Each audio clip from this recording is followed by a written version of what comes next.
Since we are talking about storytelling, I'm going to start with my own. So, I want to start with a woman you've never heard of. Her name was Mbuya Mukandiwa. She was my great grandmother, and she was a naturopath healer practicing in Zimbabwe in the 1920s and 1930s. And this was decades before anyone used that word for what she did. And here's what I need you to understand about her. She was not only healing her own people, she was healing everyone: indigenous Africans, Hindu and Muslim Indians, and yes, even the white colonizers who had come to take the land she stood on. And she made no distinction. Her medicine did not check your passport or your politics. Her hands knew what the land knew. And that body in pain is a body, well, basically, that a body in pain is a body in pain. And that healing is sovereign work, regardless of who receives it. So, the reason why I'm here today is this is why this movement matters to me personally and not just professionally.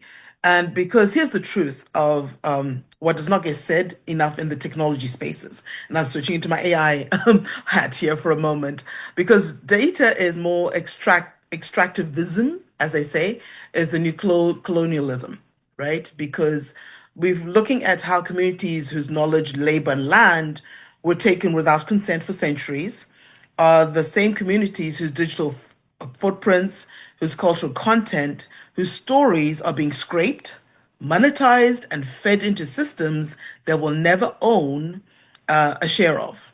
So our healing traditions are being repackaged as wellness trends.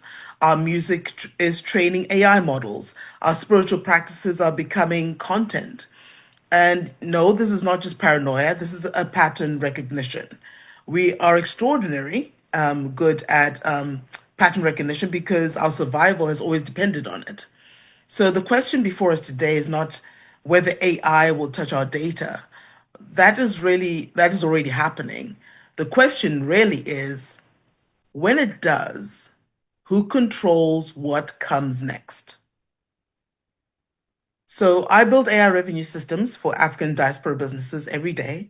I work with entrepreneurs who are brilliant, resourceful, and tired, tired of generating value that flows upwards and outward away from their communities. And what I've learned is that what this work is the architecture matters before anything else.